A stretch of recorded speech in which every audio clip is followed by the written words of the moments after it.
Yeah, I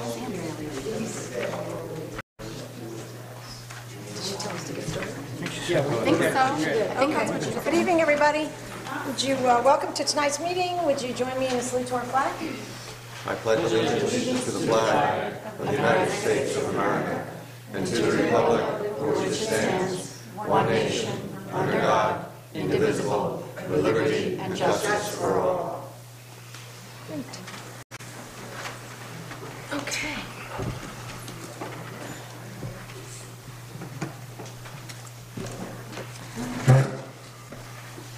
You good?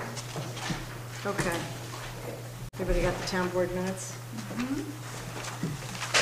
Can I have everybody read the minutes? Can I have a motion to approve the minutes from the June 21st, 2018 meeting? I'll make a motion to approve the June 23rd, 2018 minutes. I'll second it. I think it's June 21st. Just to clarify, June 21st. I'm sorry. June 21st, thank you. Did you second? Yes. David Morris seconded. All in favor? Aye. All opposed? Motion carries. Okay, thank you for approving the minutes. Now, we don't anticipate having a real long meeting tonight, so I'm going to be quick. Go through the town supervisor's report.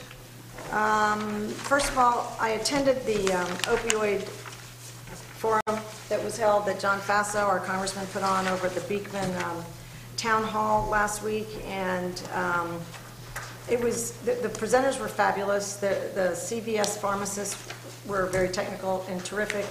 The guest speakers were amazing, and the young people that were there were talking about this prescription drugs moving into bags of heroin that you can purchase for $5 a bag, which was a little shock to me because I used to remember it being so. I just remember always hearing, oh, it was such an expensive drug that no kids certainly could afford it, and now it's a $5 purchase per bag.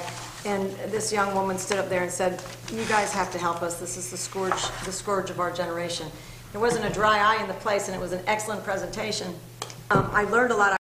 I was glad that we went. There were 5 or 6 town supervisors there, which I thought was terrific. I understand from talking to Congresswoman Kelly, to Councilwoman Kelly, I just promoted you, Congresswoman. that they do a lot of this work at the schools. But I think that if they're, our fire and rescue chiefs were here talking about it's a terrible thing here in Unionville as well, and if there's something we should do, even having presentations with these CVS pharmacists and with the movie and things that they presented, I'd be all for it. So if people are interested, town board members think we should do it, then let's put it on, but it really was an amazing presentation. Also went to Mark Molinaro, had a shared services meeting. I would say that it was a productive meeting for networking. There wasn't really much about shared services because there's a plan in place. The plan is being worked. Mark Molinaro is a big believer in shared services, so there won't be really a need for another gathering until next year. Unionville is participating in 3, 4, 5, 6, 7 shared services plans that we're all like the workers' compensation pool, salt purchasing cooperative, that sort of thing. So it's benefiting all of us. So I think that's a great thing, and he's happy with the progress. There's a cash flow statement, which there are extras at the door if anybody's interested in the cash flow statement, which I present every month. We had a very strong performance in June. With as far as the year goes, which is really what's on here, the last 2 columns are the approved budget from 2018 and then the performance versus budget. Right now we're at 102% of our total cash in, which is good, and we're at 79% of our expenditure, so we're about 21% below spending what we would normally, what was budgeted to be spent year to date. It's early in the summer, we don't know what's coming in the next 6 months, but right now our financial picture from an expense standpoint looks good. We're on target with cash in. Yeah, I was going to say we'll see a lot of expense park related with summer programs for the next couple of months, so that will. Yeah. It always makes you nervous. Yeah, you never know what's around the corner, but we are in a good spot for now. I also wanted to mention that from a grant application standpoint, I have weekly or bi-weekly conference calls with either Councilman Welsh or Councilman McMorris. They come over and we take turns, and we're trying to just I guess you'd call it swing the bat at anything out there that's applicable to us. We're trying to see where we can get some grant money. Right now, we're working on the salt shed review, which is one that a grant writer recommended to us, which we're in need of, and we're going to talk about. It's listed in, I think, new business, so we'll talk about that a little bit later. We won't know for months if we're going to get it, but it's being worked on now. We'll come back to that later. From an infrastructure perspective, I get, you guys all have, okay, the department heads and I have been putting together an infrastructure list that will be reviewed by the town board and prioritized. And obviously, an infrastructure list that has this many items on it, it's 4 pages now. We have not done a lot of these things in many years because it's just, it hasn't been a priority, but as we all know, if we don't make certain maintenance things, excuse me, a priority and take care of them, they just become more expensive.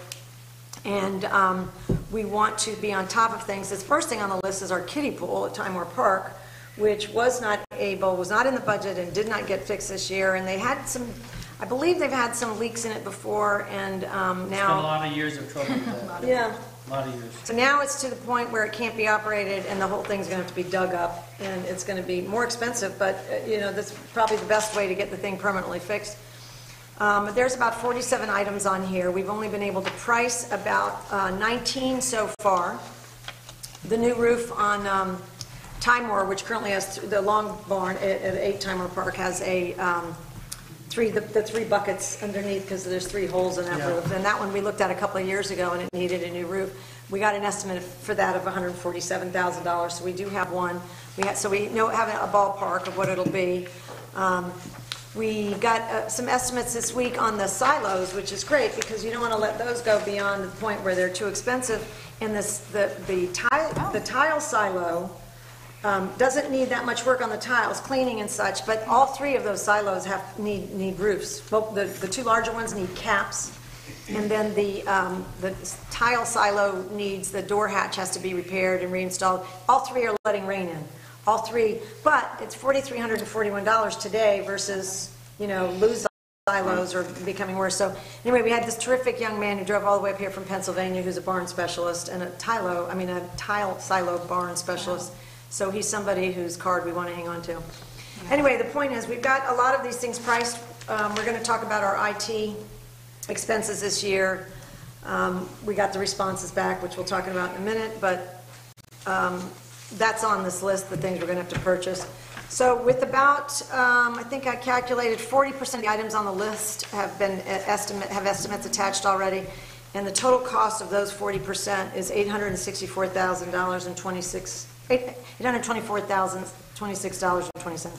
So we're at $865,000. We are going to price out the whole list. It'll turn into our 5-year capital plan. And then we figure out, is it budget, is it grants, combination, how we're going to pursue it and prioritize it. So we've got some good conversations coming with only 40% priced, okay? That's a work in progress, and the department heads have been extremely helpful. Insurance reviews, it's that time of year. We're fourth quarter is when the health insurance is up, and in October is when our NYMER insurance is up. So everybody I know likes NYMER, and they've done a very good job. So all we're doing now is meeting and reviewing an appraisal that they had done before that you guys probably got, that they were walking me through because I wasn't here last year when they did it.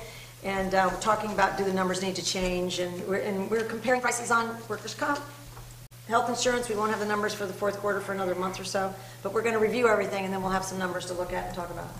Okay? Let's see. Online credit card payments for our building department. That will be ready next week. It's under construction now. George Kolb was here this evening, our code enforcement officer, and our building department, and he's going to describe how he's going to use that later. But I wanted to make sure everybody knew that we're taking online payments to facilitate George's work, but there will be a 2.45% convenience fee that the client or the customer or the homeowner pays. They can come in here and write a check, so there's no convenience fee, but if they want the convenience of paying from home online, it won't cost the town anything to offer this credit card convenience, is what I'm trying to say. Okay? So that would be about it for my report tonight. Let me turn it over to board member comments. How about you, Mr. Councilman Welsh? Sure. You want to start? I've been working, as the supervisor said, with her on this grant process. We're aggressively trying to seek the grant money for a new salt shed. The one we have is kind of pitiful condition, and there's a very good opportunity that the state would be very interested in helping towns like us get a new one set up, and a more effective one than the one we have. So that's kind of our focus. We're also trying to complete the process of construction of the grant we received over a year ago for handicap accessibility at the park.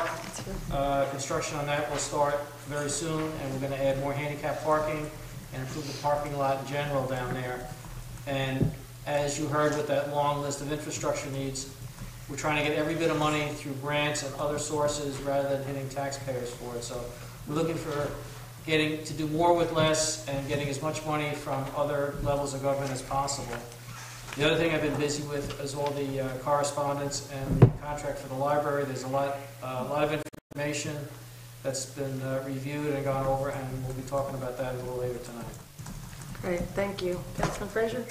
Yeah, I've also been on receiving end of the library emails. We need to speak to Jake again about the air conditioning. For lack of... Yeah, it's... Well, it's a beautiful currently- night. We could open all I'll the open windows. windows. It's gorgeous out. We could open, Jeff, that's what you wanted to I guess they did some repairs, but it's not working. Well, nice cool air coming in the windows. Let me go open up a couple on the other side. All right, well, why don't we go to Councilman McMorris? Why don't you, thank you, Jeff. Okay, well, Give us your report or any Actually, comments? or- actually, just this last week, in fact, you met with Suncommon and YSG, I Yep. believe it is. They're both people that are looking to develop solar in the area, and we've had some very good meetings with them. I was speaking with Europa today, Europa McGovern, with Hudson Valley. She Council- presented here. right. a month She before presented last, here, so you know. people know her. I will be talking to her again tomorrow. She's trying to get names of a few more small people that would be interested, but we're going to go on a field trip hopefully next week over to Rochester, Yeah. New York, to see their facilities. And what they, in fact, I brought a thing of what they went through so that we have a pretty good idea of what we have to do to get this going. The general idea is that it would take approximately a year to put this into effect. So that, and the longer we wait, the less money we get. That's right. Is unfortunately the way it is. But you might want to explain, we've identified and narrowed down. Right. You've been doing research for a long time, and we have narrowed, Yeah. great research, but we've narrowed down to We're- one project we'll Right, focus we're on now. probably going to be working on the landfill, which is property that we cannot use for anything else. We can't sell it, but we can lease it for a solar project that would ultimately give benefits, and we've got to look at the different ways that it can benefit the town, but, you know, helping cover our municipal costs, as well as making a lower priced municipal cost available for low to moderate income families in the town. That's one of the alternatives. So we'll be talking to these people quite a bit more in the next, hopefully, month. I'd like to, and I'd make the recommendation that this is placed on our agenda, our August agenda, but on our work session agenda where we can Review? really review and get into it in a little bit more detail. Great. Then, like John, I was working with, in fact, I was talking to you today about getting lists Yeah, for grants. You know, the course that I took. I think I'll have to talk to you about that again because we're going to need a couple of letters to get on those lists. okay, great. That's about it. You want me to read that letter now? Well, isn't that Okay. part of your, I think part of All your right, comment. I'll would be make it part of my perfect time. We received this letter, and it's, you know, addressed, Dear Town Supervisor, I am writing to you today to inform you that in recognition of 2018, the Year of the Veteran, Dutchess County will be hosting a Veterans Parade this September 30th, 2018, the Year of the Veteran, is a reflection of the 100-year anniversary since the end of World War I. I hope that you and your family and friends will join us in this celebration and honoring our local veterans. I am respectfully requesting that each town supervisor nominate 3 to 5 veterans to march with us in our Veterans Parade. If you or fellow board members feel that you would like to nominate more than 5 veterans, you may absolutely do so. We will have the nominated veterans represent their respectful towns by walking with a banner, which showcases each town's name. If you would like to nominate a veteran who is unable to walk, we will have military vehicles that will be able to transport that veteran in the parade. The tentative start time will be 9 a.m. on Sunday, September 30th. Our route will be approximately a half a mile, beginning at the corner of Market and Cannon Street to Main Street and ending at Warriors Park on the Hudson River. Following the parade, we will honor Gold Star family members, follow the veterans and active military at Warriors Park in Poughkeepsie. I ask that each supervisor submit their nominated veterans' names to the Dutchess County Division of Veteran Services by July 31st, 2018. Your assistance and support to our veteran community is greatly appreciated. Respectfully, Mark Calviello, Director of the Division of Veteran Services. So I would suggest if anybody has any veterans that they would like to nominate, I have a few myself, that they contact the town supervisor or the town clerk. Is probably the easiest. Is we send her an email so that we have the names. I'd like to nominate somebody already. I want 2 people. I think it'd be great if we had more than 5 people. So if you know veterans that you think would enjoy marching in this parade, we always like to make a fuss of veterans, and usually it's Dave McMorris who's leading that charge. So I'd like to nominate Dave McMorris, and then our good friend Jimmy Perch, who's here all the time for the Board of Elections work he does and other things he does for the community. So those are 2 veterans I know that I'd like to nominate. If you know any other names, I have some names. You want them now or later? you can write them down here and we'll take them. Okay. And if you guys know anybody that you'd Probably like talking about the us to same put ones on I the am. list, No, you were on my list, Dave. Oh. So you're number 1. Dave and Jimmy Perch and any other names you have, there's Steven. some wonderful guys. Yep. And most of these, Jimmy Smith, Yeah. yeah, you know. I mean, and, you know, point out about, especially like Stephen Schmoke, who served in, I forget whether it was Iraq or Afghanistan. Afghanistan. He's also that's the great. assistant chief of the fire department. So, I mean, The he one that puts in his, Yes. he's Yes, the yeah, one that's that's one. actually right now he's the chief of the fire department. Yes, he is, the acting chief. He's the acting chief. That's great. And Jimmy Smith was a fire commissioner and also very Fire active in chief. the fire department, He was fire chief. Yeah. Great. So, I mean, these We people have 6 are... names already, but if we showed up with 20 people, they would be thrilled. So if you, anybody that you know, if you'd send them, we'd love to have them, okay? Thank you, Dave, for reading that, and 6 names, we'll have a good showing that day. Mark your calendars for September 30th. Steve, did you want to continue before we go to Councilwoman Kelly, or you got interrupted because of the... No, I'm good. For the air conditioning. Sorry, you got off your game there.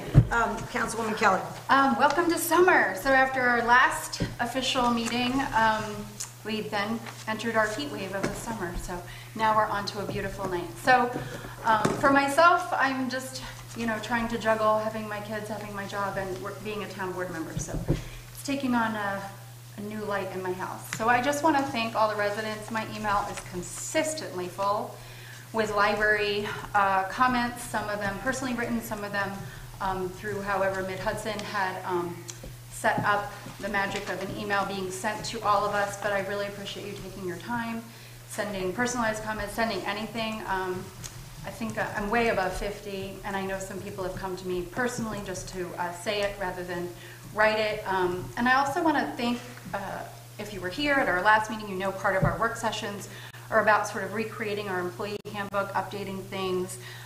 So I was able to reach out to all the towns who didn't have their employee handbook online And the response has been fabulous. 16 out of 26 towns in the past week, I only sent it last Thursday, have been so forthcoming with all the information, which has just been really great. And I mean, most of them said with their comments, like, good luck with your project, or we can help with whatever. So it's just been a fabulous response. I'm so appreciative of all the towns around us. Great, good, thank you. Okay, town clerk report? Quiet? Some are quiet. Okay, thank you very much. Public comments on agenda items? There's a new microphone over there so you won't trip on the wire.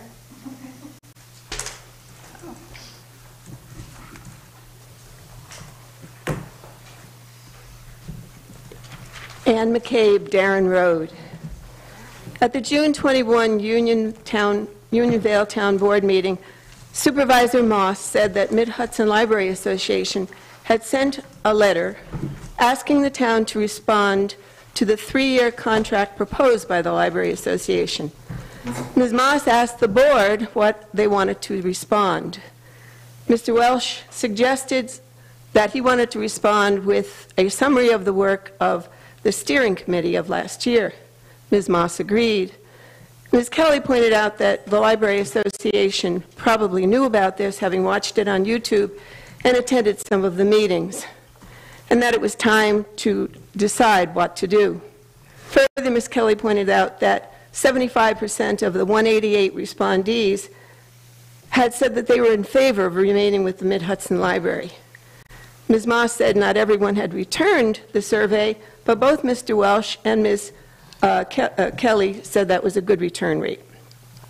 Mr. Frazier said he wanted more time to take another look at the steering committee's work. Mr. McMorris suggested that the next work session be devoted to that. There be a vote at the next official meeting.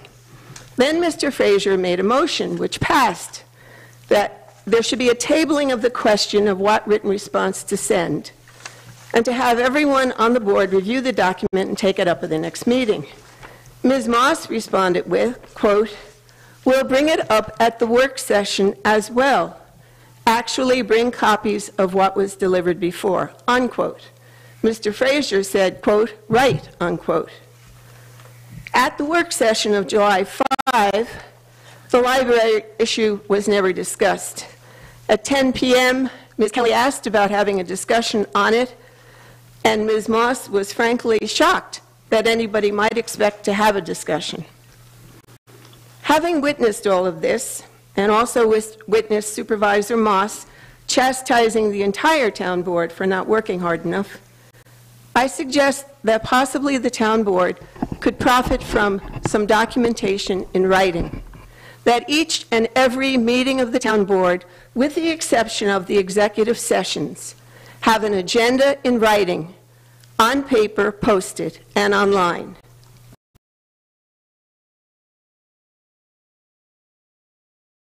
Work session, have an agenda and minutes for both the official and the work session. This would help the town board to remember what it was that they had passed as a motion. It would help the public who goes and attends.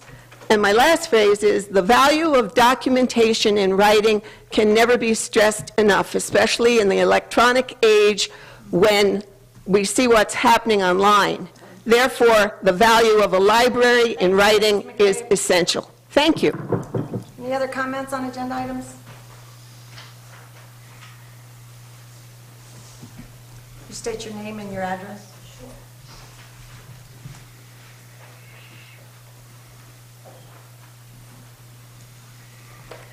Hi, I'm Carol Fortier. My address is 1757. Hi, Jeff. Long time no see. My address is 1757 Clove Valley Road, LaGrangeville, and I've lived in Unionville for 23 years. And as most of you know, I've been the director of the Beekman Library for the last 10. But I do like to stress that I have been a resident for 23 years, and I did raise my kids here. So. The only thing I really wanted to talk to the board about tonight was that at the work session, one of the things that was discussed was briefly was the survey, and the fact that the survey, the response rate, it was a 12% response rate, and it was 18. I'm sorry? 18%. Okay, what I have, the survey results that I had 12, so maybe if it was 18, that's even better, okay? The point that I wanted to make was that there was some concern that because the survey was sent out to 1,539 households, that percentage is not very great. So I did a little research in terms of, to try to get an idea of what kind of response rate you really should be looking for and the margin of error that would be in effect if we had this kind of a response rate. I went to SurveyMonkey, which despite its very silly name, is actually a pretty well-respected online survey site. And they do have some good information about figuring out margin of error.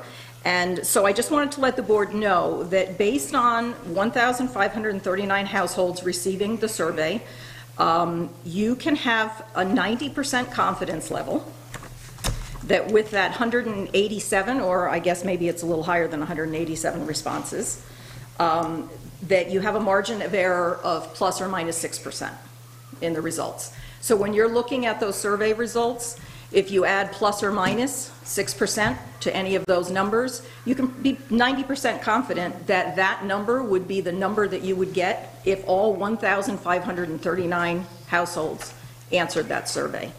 So to me, the most important question on that survey was the question that said, overall, how important is library services to your family? And you can have a 90% confidence rate that of 1,539 households, that's between 66 and 68% of them would say that library service is either somewhat important, or very important to them. And you can break that down. I mean, very important was 43%, so that's somewhere between 37 and 49% of the residents think that library service is very important. So just use... I'm sorry. Okay. 20 seconds. Okay. So just use that 6%. And then the other question on the survey that I think was significant was that we talked about the fact that I know Ms. Moss was looking into ebooks and the possibility of some kind of an ebook service. And I just wanted to remind the board that that question, how important would each of the following library services be to you? Borrowing print material. 72% of the people said somewhat important, or very important. And again, so you can add that plus or minus. And that actually corresponds to what's happening with ebooks in the sales. Okay? All right? Thank you very much. Thank you. Any other comments on agenda items? Yes. If you could identify yourself and just give your address. Thank you. I'm Bonnie Ozirkis, 294 Barmore Road, and I remember that survey and the piece of work that you headed up, and it was a terrific piece of work.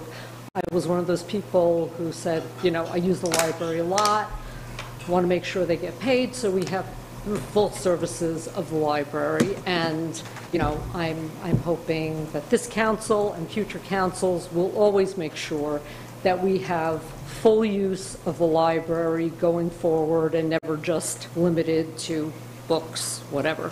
I was curious, though, because I think that the work that you and the rest of the people did on that survey thing and everything was sort of a fact-finding mission. And I may remember incorrectly, but I was kind of curious what was contemplated as the next steps from that piece of work. What was supposed to be the next thing, short of, just deciding that whatever we were charged for future years was what we were going to pay. I don't know if that makes any sense, if there was more work to be done beyond that, or things to be looked into. But I guess I just want to say, I am one of those people that wants to make sure that we continue to have use of all aspects of our library system. So I didn't send a note, but I'm here now. Thank you. Thank you very much. Any other comments? Are they all in favor for the library? I mean, if everybody's in favor of the library, maybe you could just raise your hands and we could get a show of hands, and that would give us a good... I would love to see somebody raise their hand and say they're not for the library, right? That would be good. I think if everybody, after this last comment, if everybody's going to be saying the same thing pretty much, then we get the gist and we appreciate you. Could you identify yourself and give us your My name address, is please? Eileen Pucci. I live on Hoofprint Road. I am a former employee of Beekman Library. I'm a librarian. I currently work at Greenhaven Correctional Facility as their librarian, and I've been a resident of Unionvale for 30 years. And I just wanted to say that the library has always been extremely important to my family, and I am very uncomfortable with the use and appreciation I've had with the library all these years, and the idea that the town that I live in would be unwilling to pay the fair share of the residents of this town so that I can continue to use the library and appreciate the library and take advantage of the library. Thank you. Thank you. Thank you. Okay. Thank you very much, everybody. We are going to move on. No, I think we've had enough. I think since everybody's saying the same thing and we get the gist of everybody, I think we had a good show of hands. We know everybody here is actually here I think the board should vote. I don't want to shut anyone down. I appreciate you all giving your time. We have to be here. We're town board members. You gave your own personal time. So I think we should have a vote for the board whether people should be allowed to speak or not. I was here till 10:30 last time. I guess we'll be here till 10:30 again. So can the town board vote on if they want to hear the public speak? They all raised their hands and said they were all in agreement with what they were going to They say. all they all have individual things to say. That is only fair. Anybody else want to speak after? Anybody else? Would that be it? Okay. That lady would Why don't like you to. come on up? Identify yourself and your address, please. Thank you. I'm Patty Tessler. I live on Mountain Creek Road in Poquay. There's a focus in this meeting about infrastructure, and I think that perhaps the point's been missed that the library represents important intellectual and communitarian infrastructure in the town. When I came to buy land in the town, one of the things that I looked at, as well as looking at how close the nearest grocery store was and what the school district was like, I looked at the library, and it was small. It was next to Carl Amers, you know, but it was clearly well-loved and well taken care of and very well used. You could barely get in because it was so crowded. I am still shocked that we would use somebody else's stuff without paying for it. It's a disgrace. It's an embarrassment. I think if this is something that the town board is proud of, that we managed to use the library service. Are you okay? I look like you have a headache there or something. Oh. Ms. Moss. Oh, I'm sorry. I think if we are proud that we're managing to use the services without actually paying for them, I think it would be nice if we would put that out on the sign out front and make it clear. Because the people I'm talking to, the neighbors I'm talking to, the new people moving into town I'm talking to, are shocked that this is part of the plan in the town. Thank you. Anybody else? Okay. Thank you very much. That's out of line. Departmental reports. Our Animal Control Officer, Mary Jean Calvi, is here. Could you come up and join us, Mary Jean? Hello. Good evening, everyone. Nice to be here. Glad to have you. Heard you've been busy lately. I have been very busy the last 2 months. You mentioned it's summer. It certainly is. The animals have told me that babies in my field and the loose dogs in our town has skyrocketed, not to mention the complaints from neighbors in our town. So I just wanted to, let me just go back for this past month. We had no lost dogs. Nobody called me to say, I lost my dog. We had 4 found dogs. I have to be honest with you, some of those dogs come from neighboring towns, and they love Unionvale because they end up in our town. I still need to deal with them. Some of the owners are frequent flyers, and I've dealt with them in the past. So in the past, we have been a little lackadaisical about collecting the impound fees that we truly are supposed to be collecting according to the state. So that's no more. because, again, part of the reason for those fees is it's supposed to be covering my salary. So Andrea and I have been doing that this past month or two now. And hopefully it will make a little bit of an impression on people. We do have a town code. There are certain rules or regulations that people need to follow, and one of those is that you cannot have your dog loose unless it is under your control. It can be on your property. The moment it steps a foot off of your property, and if I happen to be by, I have every right to go ahead and take that dog. I'm certainly not going to do that before I have a good conversation with the owner.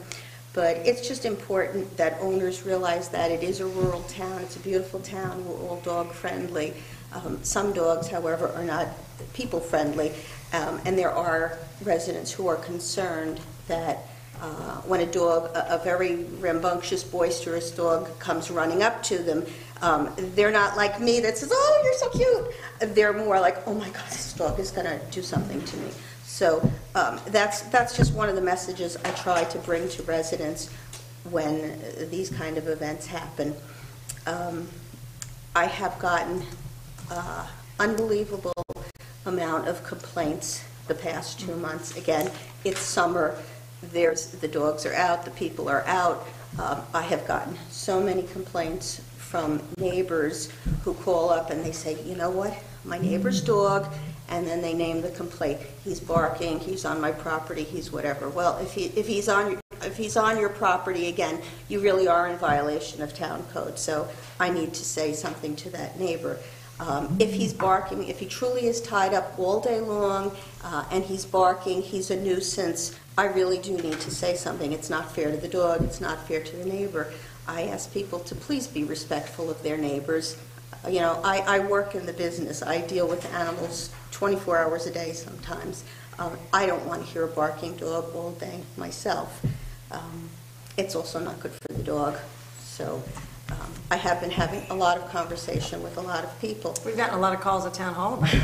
The other thing I will also say to people, my first response after they have gone on with their complaint, my first response is, "Have you spoken with your neighbor?"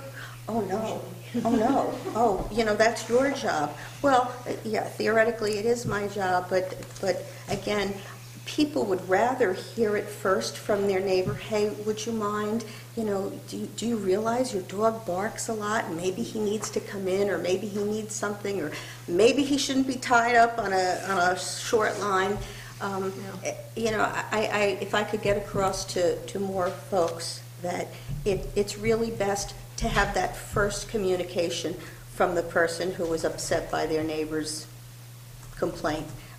And then if it goes on deaf ears, then I'm more than happy to show up and have my conversation with them. And sometimes even my conversation doesn't really go as far as it should. So unfortunately, I do end up in court sometimes with these same people because, again, sometimes they need to hear it in a different venue. So what do? You write them a summons? They do get written a summons and presented, and they must appear in court. You know, it's, again, someone might look at it and say, "Oh, that's ridiculous." It's not ridiculous. It's the law. It's the town code. George Kolb, you know, can certainly tell a person, "This is in the code. This is what you need to do. This is what you can't do or can do." People need to take it seriously because they were all, obviously, I'm preaching to the choir here, but all these rules and regulations were written for a reason. Loose dogs running around in town, we don't know who they are. They may not be licensed. They may not have a rabies vaccine. They may have been exposed to rabies. There have been quite a few sightings of bears in town already in the past couple of weeks. There are mangy foxes out there, so your loose dog can be bringing home anything, or unfortunately your loose dog may never come home again, or he may come home limping or half dead or emaciated or whatever. So there really are reasons why. Yeah, they could lose the dog or have a very big veterinarian bill to help the dog if he's attacked by a That predator. too, exactly. So there really is, you know, we're not trying to be bad guys by enforcing these rules that dogs cannot run loose in the town. There are many good reasons behind it why they shouldn't. I don't know if any of you have any questions? Thanks for a very good report. No, it's a great report. We have gotten a lot of calls lately. I don't know, as you said, it maybe spring, something happened and all the dogs went crazy in Unionville, but we have gotten a lot of reports. And you have space if somebody's dog does get loose and somebody calls you and you pick up a loose dog in the middle of the night or something, you have some space. Yeah, typically I try to, again, I'm a very understanding person. I realize the nature of the beast. Dogs get out, they get loose, they get a scent, they're gone. If that dog winds up in my possession, I really try to hold on to it for a certain amount of hours, because what happens usually is the owner comes home at the end of the day or from their shopping trip or wherever and says, oh, the dog's loose, you know, the dog's gone. And if they're smart, I'm the one that gets the first call that says, did you get any report of a loose dog? Oh, yes, I have your dog right here. The longer it takes for anyone to claim their dog, that dog unfortunately will end up at the shelter all the way up in Hyde Park. Yeah. It's a 50-mile round trip for both me taking it there and the owner going to claim it. If the dog is not licensed and it goes to the shelter and nobody is there on a Sunday or overnight, that dog is staying there until that dog has a license that Andrea can vouch for. It has to have a rabies vaccine. It can't have a license without a rabies vaccine. So again, you may not get your dog back for 2 or 3 days. So the takeaway message here is simple. Get your rabies vaccines, get your license. It's $7.50 for a spay or neuter dog. It's not going to break the bank. And your little tag may save the dog's life, because we see, oh, it's a Unionville tag. Let me call up the town clerk, and we find out who the dog belongs to. It's a good system. For $7.50, it's one of the best deals Best in town. bargains we got. And 95% of the houses in Unionville seem to have dogs, so I would think that everybody'd want to hear what you're saying and take good care and try to keep it from barking, give them enough water, whatever it is. That's what people are saying. So. Yeah, and people have, I must say, for the most part, the residents have been wonderful. They find the dogs come to them, and the residents call me and say, hey, I found this dog, but don't worry, if you can't get right over here, I've fed him, I've walked him, he's playing in my living room. I mean, people are wonderful, and I truly appreciate that, as hopefully their owners do too. Yeah, that's great. So that's where we are with animal control. Well, thank you very much. Thanks for coming. We appreciate all the care and the good care you give all of the animals. Thank you. Aren't you teaching something soon at the equestrian center? Can you tell us about that? I am teaching a horsemanship course. It's next Friday morning up at the park, and I'm bringing a couple of my miniature horses. Great. And all the kids who are enrolled will be getting in your program. They'll be getting hands-on on the care and management, and I don't have to show them how to love. They just that comes normal. But the kids do a great job. They love it. The horses love the attention. You know, the kids learn a little bit about handling horses, except we're not dealing with 1,200-pound creatures. We're dealing with 250-pound horses. Cute ones. They're adorable. So Friday, I July believe- 27th, 10 to 11.30 a.m. Correct. Children's Horsemanship Program. You got it. I'll be Wonderful. there. Well, thank you very All much. right, you're all invited. Stop by. Very good. Pet the little ones. They're pettable. Thank you. Thank you very much. Okay, next report is from our Code Enforcement Officer, Mr. George Cole.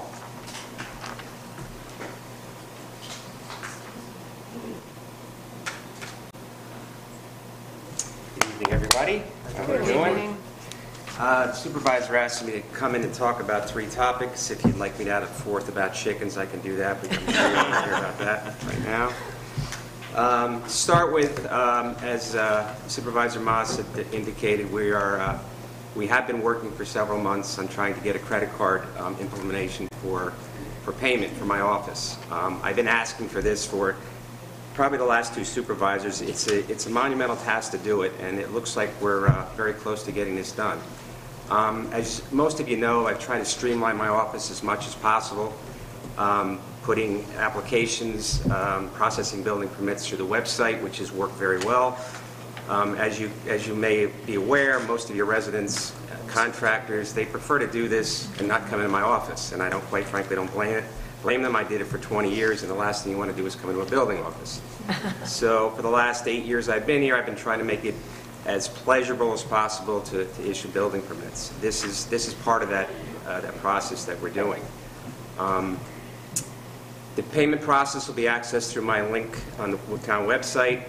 I believe we'll be one of the few, if not the first, building departments in the area to accept this type of payment for both building permits, operating permits, copies, municipal searches, and what have you in my office. We also plan to have both the planning and zoning fees being able to pay by this method in the future as well. My office has strived to be accessible as possible and to streamline the permit process. Many of your residents have applied for permits through the Town of Unionville website, and now this new payment system will allow me to issue many of these permits without the applicant ever needing to come into my office. This will allow them to complete the issuance of a permit at their convenience at any time, day or night. That's pretty much it. So we're close to getting this rolling in the next week or so, and I do have a lot of people that come in, and the first thing they ask is, do you accept credit cards?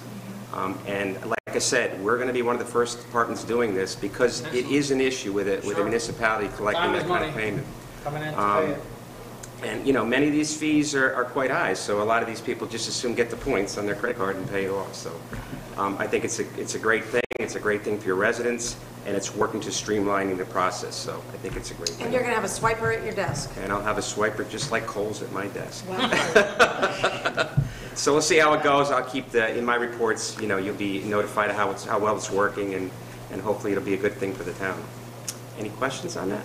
Thanks for taking a big step forward for the town. I think it's exciting. It's exciting. Great idea. It's exciting. So, the next issue that Supervisor Moss wanted me to talk about is the municipal searches. If you could just pass these around.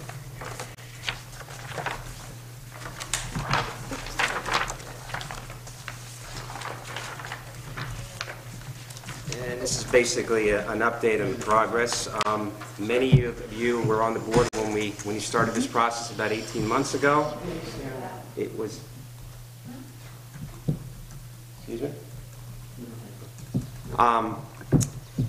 We instituted this process because I explained to the board at that time the problems I was having with your new residents assuming problems that were done in the past with older owners.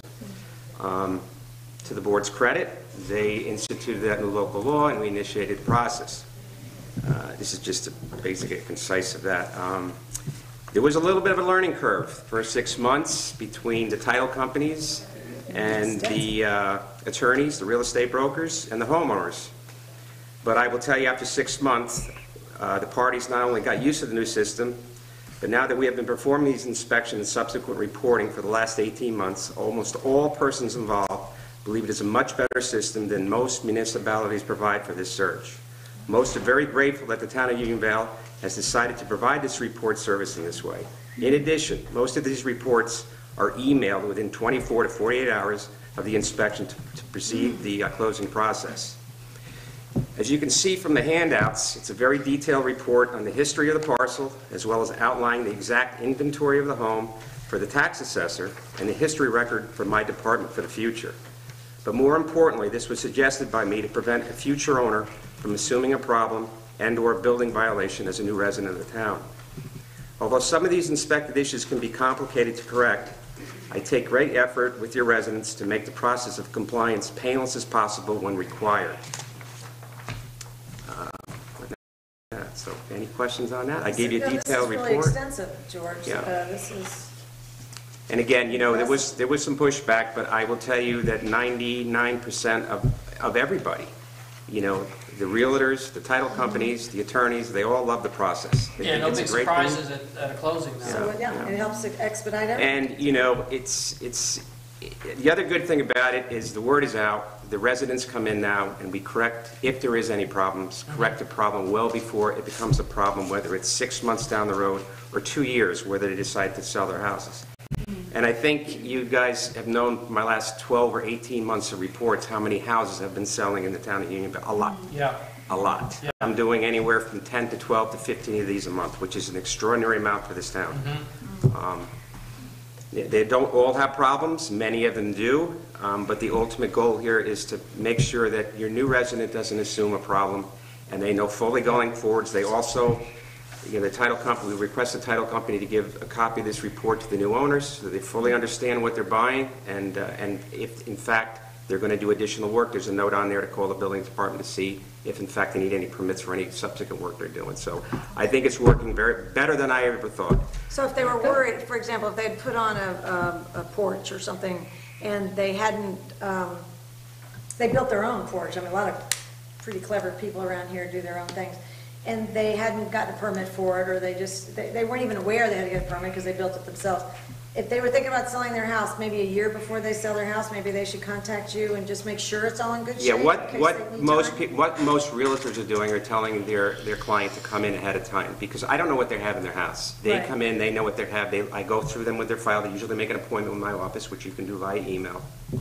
They come and sit down with me. We go through their file, and if there's something that's in their house that it is not showing up in their file, and it could be a lot of different reasons. It could be that the building permit that was issued for the work wasn't very definitive as it is now. It's a very detailed building permit, so it says exactly what the work was performed. In that case, I go out, ensure that the work was done at that time, and I just amend the CO or the CFC to reflect that. But in cases where, the weekend warriors come out and they finish off the basement, which happens, it's, I'm used to it. People like to do it. But I try to make it as painless as possible. People come in and do the right thing. But many times, it could be 3 owners deep. So, because most municipalities, we're one of the few that are doing this. Matter of fact, Beekman was doing it, and they lost their building inspector. I'm not sure if they're doing it anymore. But most, including this town, was doing it just through a file search. I just went on one today where there was an issue. So, and the common question to me is, well, why didn't the building department catch it on a file search? Well, because it was just a search of their file. Right. So if you open up their file and you don't see any open building permits, then they would release a no violation search, but there was a caveat on it that said that, it was only done by a file search. We take it to the next level. Yeah. And this is where we're finding these things out. So, again, I can usually tell with a lot of different information whether they did it intentionally or whether it was done, 3 owners deep. Yeah. So, and again, once I explain it to people like I did today for 20 minutes, why we do this process, they understand. Most people do. They're not all happy. I'm not going to lie to you. They're not all happy. Sure. But, I try to make it as painless as possible. So it seems to be working very well. We're going to see whether this municipal search, the credit card payment will be used by these title companies. It may or may not be. We're going to tread. We'll see if that works. Okay. So that'll be another use possibly for this. So Great. that's where we're at. It's really impressive. The last one, and that'll be your last page of the handout that I sent to you, Betsy wanted me to talk about vacant and/or zombie homes, which I'm sure everybody's well aware of what they are. Yeah, sure to know. Maybe I doubled one.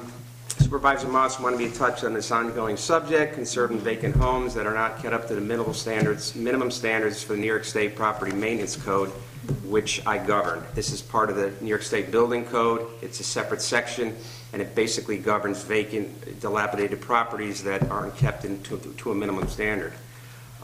These are minimum standards set forth by New York State. In most cases, are more stringent than the Town of Unionville Code provisions. When required, and these type of violations are cited with these regulations. As you're aware, these types of issues were made more apparent with the most recent housing crisis several years ago. Although the Town of Unionville is far better than most other towns in the area, we still have had a number of homes that have fell into disrepair and are not in compliance with these regulations. I have worked in earnest to rectify these issues with lending agencies when I can directly contact them, sometimes taking many hours, days, and sometimes months before contact can be made with who actually owns the property. I've worked with flippers to lead them into the direction to buy these homes. That has worked very well up to date. I've had probably in the last year and a half to 2 years, probably a good 8 to 10 homes that have been bought by flippers, fixed up, been brought into compliance, and are... Look good again. And look good again. Yeah, good. Also, New York State has initiated a hotline for these abandoned parcels in which I have used as well. Your residents should know that I have also contact this hotline if and when they have a parcel they are concerned about. They can also contact this. I have posted it on my bulletin board in the town Unionville hallway. I also have a complaint form located on the town website for any person to provide me with these types of concerns, as well as any other type of complaint they may have. These two can be emailed me, confidential or otherwise. As discussed with the supervisors, some towns have initiated steps to have these properties maintained and/or overseen by the respective townships. This is typically paid for by the town, and the parcel is lien for these amounts incurred until such time that the parcel is transferred or taken over by a different party. I'll defer this to the town attorney for the legal issues on this matter if the board decides to at least look at that kind of process. Again, I'll, however, work diligently to work with these agencies, owners, and lending institutions to aggressively get these properties into general repair as I've been doing. That's essentially it. So, I mean, since I've been here, 6 months, I've had 3 calls, or one person approach. So, and George, you've had some recently as well, these complaints where... Yeah, they're kind of continually, you know. You get them continually. So I've seen 3, but, you know, where the grass is 5 feet high, and the house may not be in foreclosure yet. It may be passing through on its way to foreclosure, and they're not going to pay to maintain a house. So, I mean, the 3 people that I spoke with were very upset. They felt like if the property values on their street were going down. If somebody's in the middle of trying to sell a house, it's particularly onerous for them in their view. And so they asked if there was anything that we could do. I think it's a discussion worth having. Some towns do pick it up. We don't have it. I mean, I saw I get a monthly report we had 1 foreclosure last month, and I know there's one on its way to foreclosure. It hasn't hit the bank yet. So, I don't know if people think the problem is so bad that we want to do something about it. I know that Mr. Battistoni has done some work in the area. You might have an opinion about it, because it would, I did speak to the insurance company, who said if towns were going to provide landscaping, send a landscaper over there, get a service contract, send a landscaper over there to keep them mowed so the grass isn't 5 feet high, then obviously we'd have to set up all the proper insurance permits and all that. I don't know, we don't have that many, so the financial burden wouldn't be much, but I don't know that we want to spend 1 penny, so what? Well, I'll say a few things. I looked at this issue for the town of Washington. And basically, under state law, the loan servicer is supposed to post a notice on the property with the name of the servicer, the address, phone number for contact purposes. If the town wanted to go in and perform any maintenance, you have to give a notice to the loan servicer first. You have to give them 7 days notice. In theory, the homeowner should be maintaining it. If not, the mortgage holder. If not, the State Department of Financial Services. Nobody is. So do you want that cost passed on to you? You have the right to do this. If you give the proper notice and nothing is done, you can step in and start to maintain. But then the town is paying to maintain properties it doesn't own. Maybe someone would get injured there. Maybe you cause damage to the property. There are a lot of risks. And I don't think it's as simple as placing a lien on the property. I think whatever cost you spend, you actually have to sue, get a judgment for, and that's how you get the lien on the property.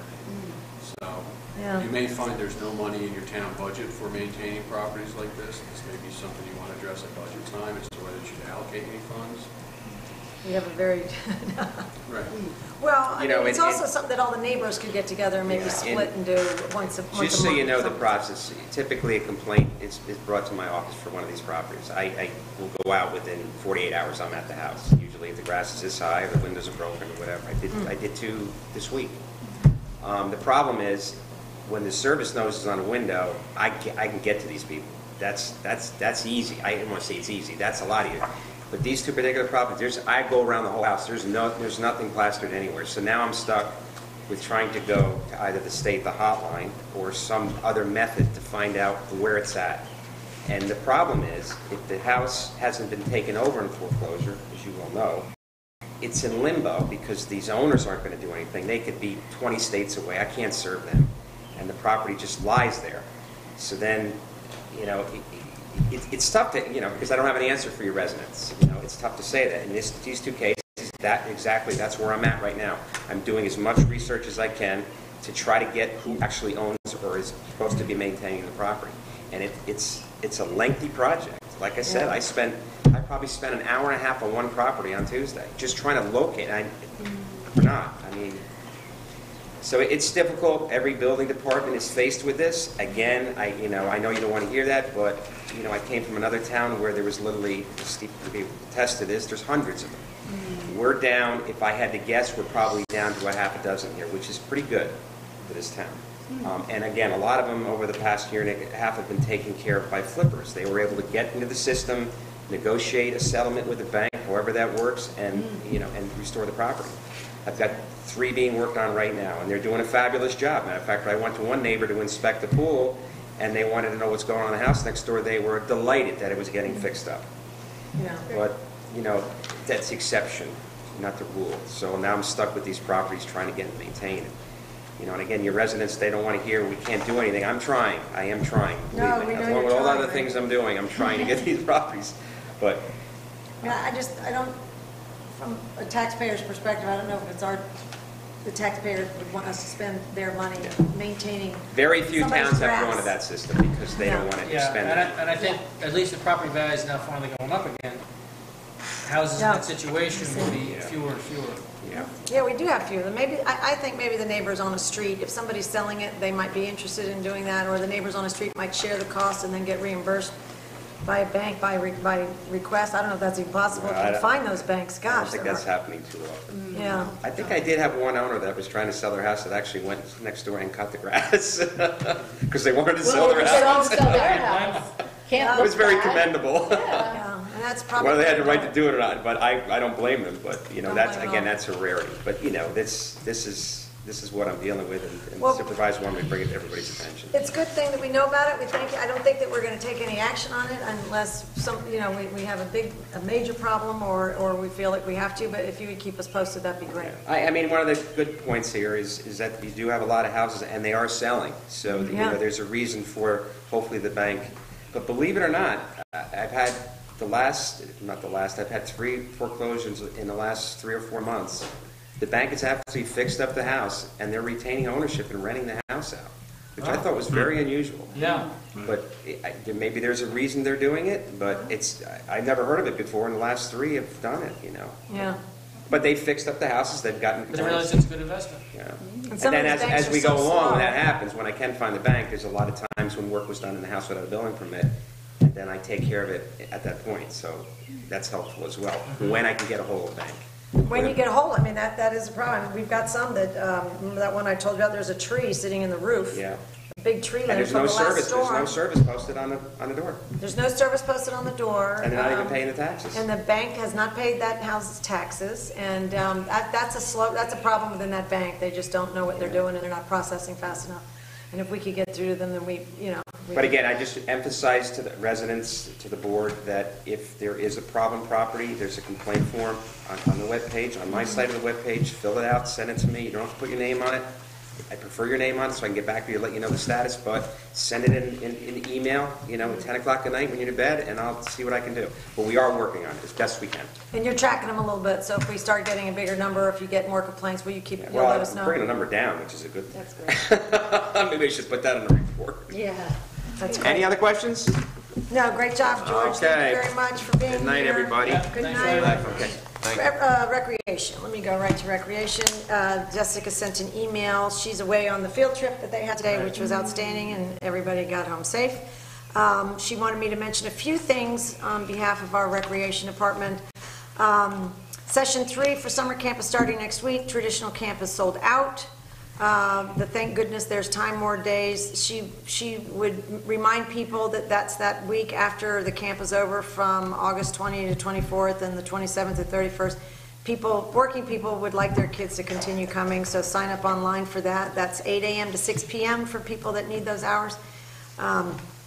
There's a $55 per day per child fee. Program registration for all of these things is online at unionvalerec.com. This Saturday is the second of two home swim team, Pauling versus Timor. It's at 9 to 11 a.m. We've never really focused. Some of us didn't know we had a swim team, but they have a home meet this week with Pauling. If you guys are interested, come on Saturday morning at 9 a.m. We mentioned the Children's Horsemanship Program. For free movie night in the park, Friday, July 27th. Now, they just did Breakfast at Tiffany's, and they had 15 people. We're going to want to ask Jessica a full report, because the next one on Friday, the 27th, is Bill and Ted's Excellent Adventure. So I think we need to compare who's attending and how many numbers we get, so we can know what genre is important for the town. So July 27th, 8:45 showtime. And then on Friday, August 3rd, Adult Paint Night, 7 p.m. to 9 p.m. And I mentioned that one also because last time I think you were in attendance. You had like 33 people there. I think it was sold out. So bring your own refreshments. It's $20 for residents and $25 for non-residents. And then the last thing she asked me to mention, Camp Out Weekend at Timor Park is August 10th through 12th. $10 per person, includes a Friday night dinner. There's a fire pit. Bring all your outdoor camping stuff. She's a busy woman, and there's a lot to do down there, so please come and join. Okay, that's the recreation report. Now we move into old business. I've got some additional information here. The first one, 14.1, is proposed changes to sign regulations in local law. This one, we've been working on this on looking at our sign regulations. The county has given us some suggestions. They have a lot of information, and that Planning and Development County is one of the highly regarded departments that the county runs. And Jennifer Kokoza is the assistant commissioner, and she's going to come and speak to us in August because they have these new Greenway guides that she thought that we would be interested in given our project that we're working on now. So she's going to come and give us a presentation on the Greenway guides and municipal considerations for signs. I mean, this is the kind of stuff this is the stuff George walks around with, but she's going to, I think she's bringing these books for us, and she wants us just to be aware of what the Greenway guides say. So that's good news. Mark your count. That's August 16th at our next agenda meeting. In regard to handicapped access to Timor Park, I'm breezing through these because we don't need additional speakers for these, but in Timor Park, if you could pass these around. We got estimates from the engineer. You know that the handicap parking is going to be done, as John mentioned earlier. Then there's a phase 2 part. Well, doesn't matter if it's phase 1 or phase 2. It was a grant that we would be, we're responsible for kicking in part of the money. So phase 1 is taken care of by the grant, and then phase 2 is what the engineer scoped out that we would have to do. But a lot of these costs that, I wanted you to be aware of these costs. We've got $20,000 on the budget for that program. And most of the stuff, a lot of the equipment down here or the machinery, the pipes and stuff, Richie Wisman has. We've met and talked about it, and he's saving them for us. So this is what the engineer is estimating is $48,000 to finish. But Richie has a lot of the material. Yeah, so it's not out of pocket. No, we're in really good shape. It's on paper. Yeah, but I wanted you to be aware of what it looks like. So that's coming up, and the updated plan went to Ann Saylor at the county today. Oh, good. Or yesterday, emailed it to her, and she's looking for it, and when she gives final approval, then she's going to help bid it out, I think, and the thing will start to take off. Great. Okay?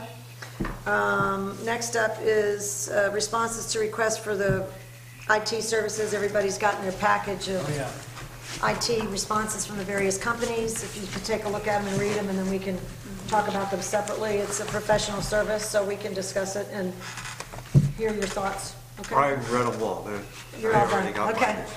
Yeah, I'm all done. Take a few days and we'll all talk about that, okay? Yep. So the library contract, 14.4, this is for 2019. 3-year contract. Yeah, it starts January 1 of 2019. Did anybody have anything they wanted to say? Yeah, I was going to say that I think people think we didn't really understand the results of the survey from the Library Steering Committee. I think we did understand it. But people did want library service, and that we need to do our part and provide it. And I think the board is ready to do that. The contract was somewhat awkward, some of it, and we've gone through it, but overall, it's not surprising what we got, you know, what they were asking. Yeah, no, I don't think it's surprising. I think that it's a draft document. There seems to be some misunderstanding from a lot of the people that were writing emails and some of what people were saying as far as the timing of the document or what the town board's position was on the document or something. Certainly misunderstandings about the work that had been done and the libraries. I think you're right, there was misunderstandings there, but we've been reviewing this draft agreement, and it involves continuing library services from all 4 of the surrounding towns. The contract is for $76,407,000 starting January 1 of 2019, and I'm perfectly willing to sign the contract, but I think if you read it, which is on the town's website, I don't know if all of you have read the contract, but it is on the town's website. You can click on it. We all have a copy of it here. If you read the contract, I think there are a few, it definitely needs to be tweaked from a business perspective if you want to look at it that way. We need a verifiable metric of active card holders, and that should be a report that we get in that as part of that contract every year. It should be given by the month of August. Sure, so we can budget for... Well, I think we need to, the contract as it's written is tied to nothing. And usually when you get a bill, whether it's from Central Hudson or anybody else, it's tied to something. It's tied to units or weight or something. The contract, if you read it, it's not tied to anything. It's just, oh, here's the contract. So I think it's important that we understand what the contract is tied to. So if we built in a verifiable metric, and I think the easiest one that we discussed a year ago, this was all done in April of 2017, I think a good idea is to have a verifiable metric, and active card holders would be the easiest thing for them to measure, and we should put that into the contract that we receive that before August of each year. I also don't think that it's just, I don't think that we can absolutely guarantee a 2% increase each year. Well, actually, the part of it that... Just finish. Go ahead. And then I'm going to turn it over to you. Yeah. I don't think we need the 2% annual increase because we don't even know what the tax cap's going to be for the next 3 years, so to sign off on that doesn't make any sense to me.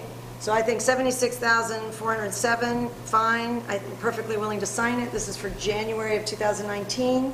I anticipate we could sign it by our next town board meeting in August, and it should be fine. That's my view. Right. Dave? The only thing that I had about the 2%, it didn't say 2%, it said a minimum of that's a good point. 2%. Yeah. And over the course of the years, I mean, like Betsy said, we have a tax cap that we have to deal with. That's set up by the state. But over the course of years, 2% or more can add up to an awful lot of money. I did something when I was talking about the solar fields, what that lease would end up running, and it was a 2% increase on less money than what we're paying now, but it meant over 20 years we were spending over $250,000. Good point. Yeah. And it's open-ended. So it's open-ended. That I can go along with the tax cap. It's not Definitely. open-ended. I want to clarify because this came up before we signed the library contract 3 years ago. The reason Mid-Hudson Library System put in the minimum is, let's say we have a resident who's a millionaire and they died in 2019 and they wrote that they want to give $500,000 to the library system, and it goes through our budget. So it was to allow for overages if there was some reason the town went over. They cannot charge us by the contract more than a 2% increase each year. I want to also clarify that the metric it's placed on has nothing to do with library card holders. It just has to do with the fact that they understand we do not have a physical building that we are sustaining. So we don't need to have a $350,000 budget to sustain our building and pay all the funds for the building and keeping it open and how many hours and electricity and benefits for the employees. So they are essentially comparing us to other towns and like allowing us to pay half because we don't have a physical building that we're sustaining. So the metric is based upon every single resident of Unionville. If they are, all you have to do, the minimum is you have to be able to write your name. So most kids can do that by 4 pretty proficiently. So a 4-year-old up until a 108-year-old, however the oldest resident we have is, can walk into the library at any time. If they do not have a card, they are entitled to a card. So we can't change it month to month because anyone at any time, we can go up by 100 cards and they're serving more of our residents. At the same time, after 3 years, we learned through Library Steering Committee is the system gets flushed out. So I think I've shared this. They flush it out by purging the cards. Inactive cards. Well, correct. That's how they So flush the number it of cards out. could go down too. Keep that. Correct. So Yes. I'll give you an example though. So I think I shared this through the years of the contract. For my ease, and so things aren't late and I don't owe the library money, I try and take as many things out on my card. But, you know, my 17-year-old figured out, we had to go to the library the other day because she doesn't have a card anymore. I mean, she does have a card. I physically had the card. So she had to sign up again, which she was super excited because she had a permit to show them, so she doesn't get to show it to too many people. But it wasn't that my 17-year-old was never using anything. It was that my 17-year-old was using everything through my card because I'm the one that has the car and goes to the library and makes sure it gets returned. So the metric, they do have a metric system, and the 2%, or minimum of 2%, was just put in for us to have a leeway. And we did clarify that with both lawyers. Tom Jacobellis was our town lawyer at the time, as well as the lawyer from the Mid-Hudson Library System. And they themselves worked on the contract together. We could not sign this at the August meeting if you wanted changes, because if we want changes, then Jeff Battistoni has to go through the changes we want, submit it to Mid-Hudson. We understand the process. Do Do you have anything you'd like to say, Councilor? every other month. Yeah, I tend to agree with the metric. I think it's important that we keep an eye on the value that we were getting in return for the money being spent. I also, with the last contract, had suggested that the increase to the library system coincide with the tax cap. Otherwise, if we're bound to pay a minimum of 2% increase when last year the tax cap was under 1%, that means we have to pull that money from somewhere else in the budget, and another program in the town is going to suffer to meet those requirements. So I do agree as well, as I did with the last contract, that the increase should coincide with the tax cap. Okay. All right, so we have various opinions, but I think we can, I think where we are is we are willing to sign the contract for $76,407. We'll ultimately have a vote on whether or not we feel we want to make the annual 2% increase. We do, it sounds like what I would suggest is that we include our willingness to sign, but want to build some sort of number into the reporting. We need a reporting requirement and a verifiable metric. And I think the easiest one, based on the research we did, was active card holders. So we can get those numbers once a year for the next 3 years. That would be my position. I think we can think about it, and talk to some people about it, and then we can vote on this in the August meeting on what our position is going to be. Then we'll know how much we're going to have to budget for next year. And then the process we're well aware of. We can send it over, and Mr. Battistoni can help write that up, and we will send it over based on the vote in August, and we'll be all set. So Okay, the next, to clarify, I just want to clarify, so at the next meeting, we are voting for changes on the contract that we will then sort of tidy up and send to Mid-Hudson for their board meeting? So we're getting Send it to really- Mid-Hudson. They emailed it to us. We'll email it back to them, and they can do with it whatever they want. Right, they'll have to wait for their every other board meeting. They'll do whatever they do. Which won't happen until October. That's up to them. I mean, they can do it. I don't know what their schedule is, but we're perfectly willing to I think most of us are inclined to sign the contract, and I think we have a Yeah. few tweaking that we think, and I think it's normal Which is tweaking for normal, a you know, business. this Absolutely. contract is extensive, you don't just sign it as is, you have to really review it Yeah, and make sure things are meeting your needs and the needs of our taxpayers. and it needs to be tied to something. Right, so I And it motion that we needs- make those changes now so they can take it to their August meeting. So when they do it at their August meeting and they send it back to us, then we can continue talking about it through September. We don't There- have the changes in writing. I know, that's why We're I'm gonna saying, put the but propose your changes that we're gonna vote on. I think So we it- should probably talk about it amongst ourselves and then put it on the calendar, and we can, once it, I think that is everybody certain what they want? I mean, normally it would be, we would put it in the form of a resolution because it's $74,000 $76,000. or 76, sorry, yeah, it's 75 now. I mean, we just put it in the form of a resolution that our former supervisor could sign it. That was the resolution. But if we're making changes to this contract, we need our proposed changes to the contract so that we can then review it again. So that can then be the resolution of we're sending this back to them for their review.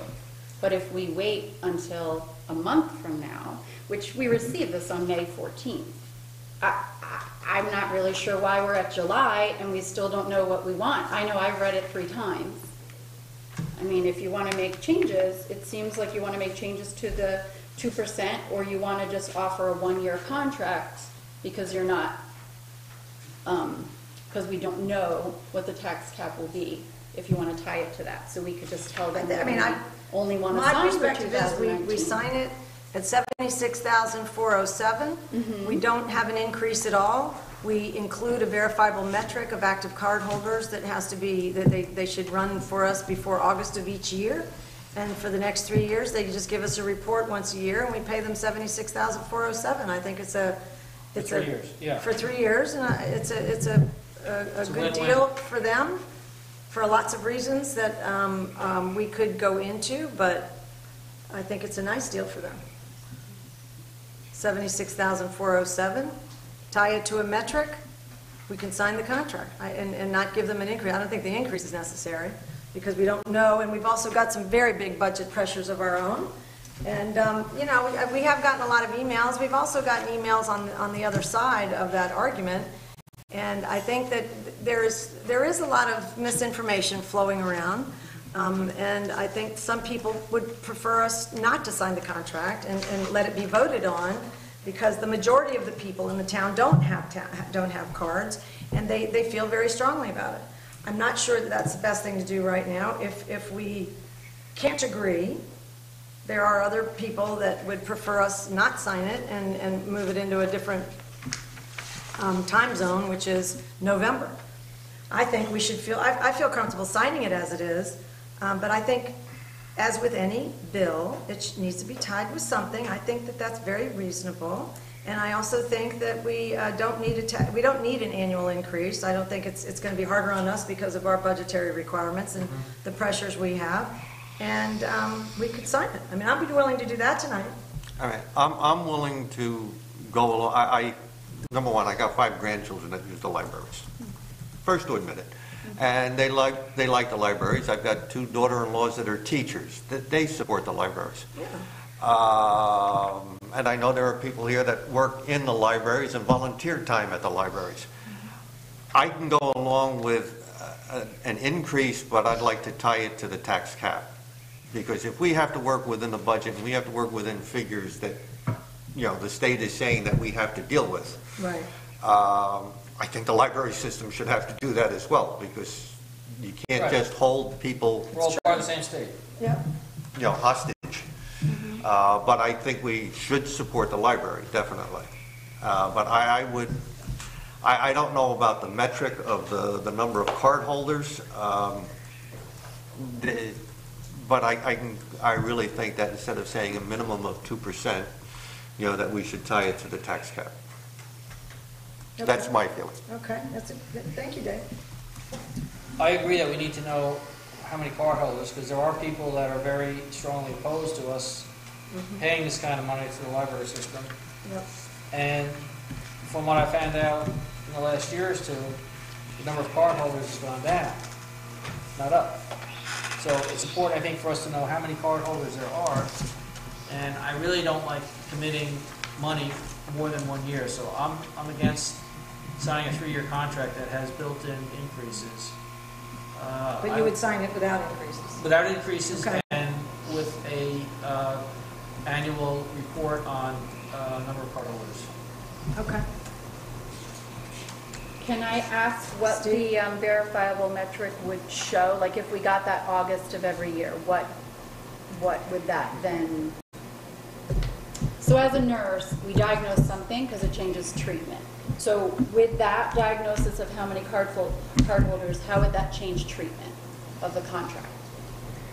What would that I'm not really knowledge give sure. us? In my case, I would be more accountable to the public, people that ask me, you know, is there a lot of people using the library? If I had a number, that could justify my supporting the contract.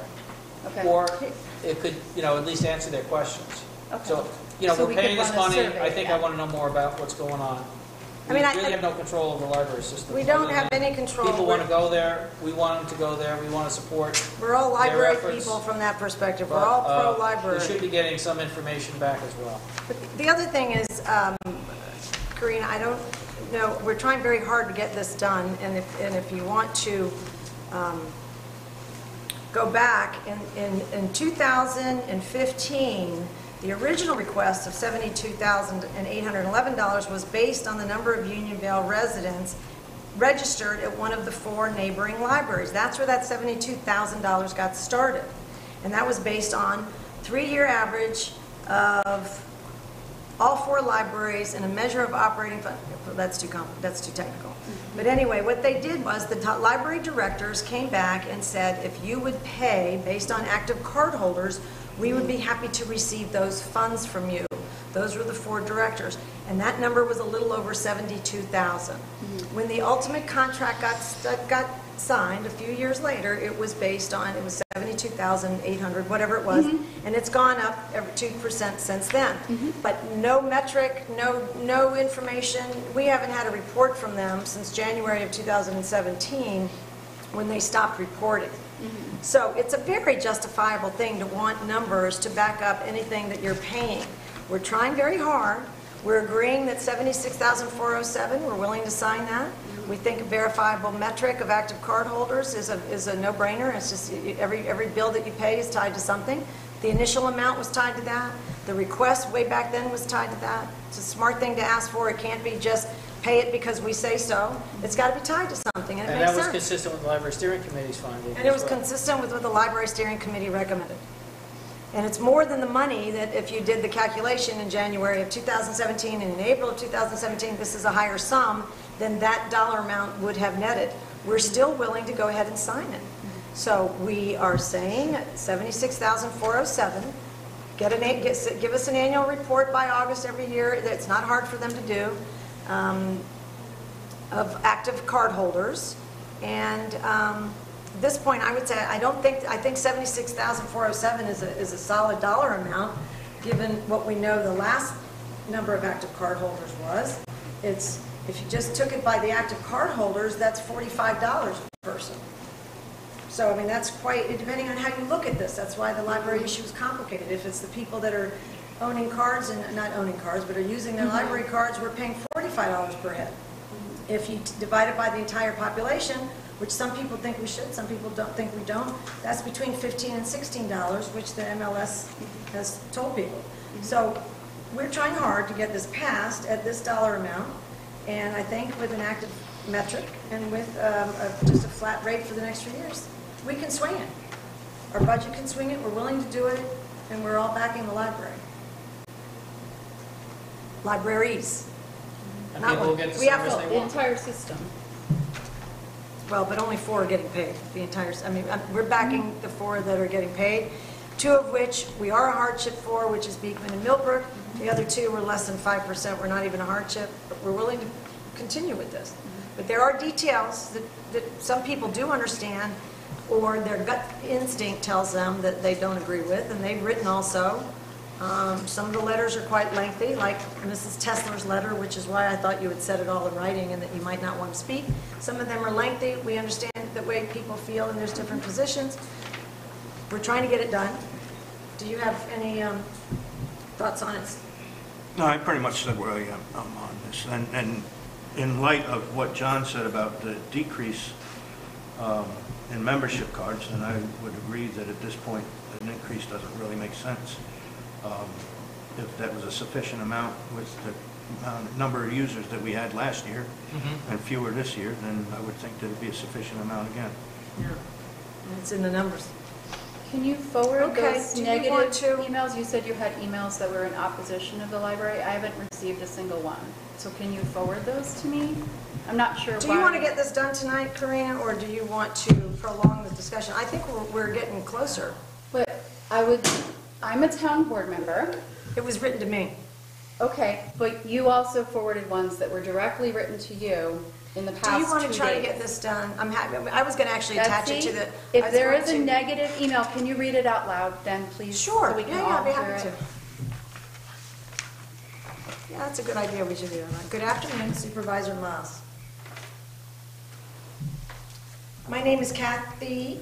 I don't want to say her last name, and I'm a town of Unionville resident. I had full intentions to attend this evening's board meeting. However, something has come up and I'm not able to attend. I was hoping that you could share my thoughts and comments on the board and the community. I've been following the progress on the proposed contract with the MHLS and would like the town to sign, and I do have many that the MHLS would like the town to sign, and I do have many concerns. I did do some research on my own and have kept up with the minutes on this topic. A questionnaire was sent to residents inquiring how important the library is to their household. I understand that 188 responses were received, as I can only assume they were all positive due to the fact that the board signed the initial contract. The latest data that I could find is that our population is 4,877 according to the 2010 census, and that there are 1,708 tax-paying homes. If these numbers are correct, then I cannot understand how the board would make an affirmative decision to sign a contract with this type of dollar amount. I was able to obtain outdated data due to MHLS not releasing latest data, which would be most beneficial to both the board and the residents as to whether or not it is worth $76,407 of taxpayers' hard-earned money. The outdated data states that of the 4,877 residents, 1,667 residents have an active library card. We do not know how many individual homes this consists of, the frequency that these cardholders utilize the library, or the services that they utilize. I personally know of 2 families that have a library card that was used once in the past 3 years to rent a non-educational movie from the Millbrook Library. From what I understand, the benefit of joining MHLS is that Unionville residents would be able to check out movies, music, CDs, audio CDs, and books less than 12 months old, as well as a few internal library programs. If Unionville does not join MHLS, we can still utilize the above at any library and check out any of the other books or materials free of charge. Is this substantial amount of money worth what we would be getting? Is it worth spending $76,407 with a mandatory increase each year for 3 years when we can already utilize more than 90% of the library's offerings already? Would the $76,407 better serve the residents if put toward the infrastructure? Or are the residents educated on the pros and cons of signing on to the substantial expense? I would say many are done. The library committee did a fantastic job compiling information and I believe recommendations, but the community doesn't seem to be aware of this, or are they? I respectfully ask the board to send out a flyer with updated, accurate data on Unionville letterhead, not a postcard, to inform the residents about the library and the proposed contract. I further respectfully ask that the board add the library budget to the ballot for the next round of elections so that the people have a vote. This would allow the majority to decide if it is worth it to them to spend $76,407 with yearly increases to join the Mid-Hudson Library System. Other surrounding towns do have their library budgets voted on each year. I apologize I could not be there in person, but again, request that you use this as you will. Here's a second letter. Dear Town Board Member, I am writing to you today to thank you for ensuring the residents of Unionville have unrestricted access to library services. I understand that the contract will expire at the end of this year and that neighboring library boards have agreed to extend the terms of this contract to 2021. I am in favor of the town board not extending this contract. I've gotten a lot of phone calls, people saying that we should not sign and put it to a vote referendum in November. So it's not something that everyone is the same opinion of. So, It would be good to receive the negative emails as well as I've received 55 Did affirmatives. you not receive that one? No negative, yeah, no negatives. I haven't no, that received just any. came to me today. Oh, maybe I got it. maybe it came after. Is that one? Yeah, Oh. that's what I'm saying. Okay, so maybe Is her some name of not them. on there? Did this go to, I would doubt if they would not. oh, it did go to everybody. say. It said, dear good afternoon Supervisor Moss, but it went to everybody. We were copied, yeah, the board members are copied. Maybe it came So, I mean, I think what we were trying to do was get this done, but if you want to really tweak at every one of the changes that we're thinking of making, which I think are very reasonable, then we may want to table it for tonight, pick it up again next month, talk to some more people, and if some people really push back hard, we'll have to put it on the ballot. So maybe we should get SurveyMonkey or something and put it on our website so that we can get an updated view of whether people are in favor of library services or not. I don't think that's the way to go. We've done that. We know we get a low percent response. I think we either make our decision and move forward, or we put it on the ballot and let the people decide. But It's not that, I mean, there's a lot of details to this. I mean, we were ready to go, Karina, if you want to elaborate, if you want to postpone it and force us to put it on the ballot, I think we may end up there. But I think we're very reasonable in what we're trying to say to the Mid-Hudson Library System. Tying a bill to something makes sense. I think the 2% increase isn't necessary. It's not that much more money to them, and we feel a little uncomfortable because of our budget constraints and our tax cap. And other than that, I think we were ready to go. I think we were pretty much all in agreement on that. So Jeff, can you clarify, can a town board put budget decisions on an election ballot?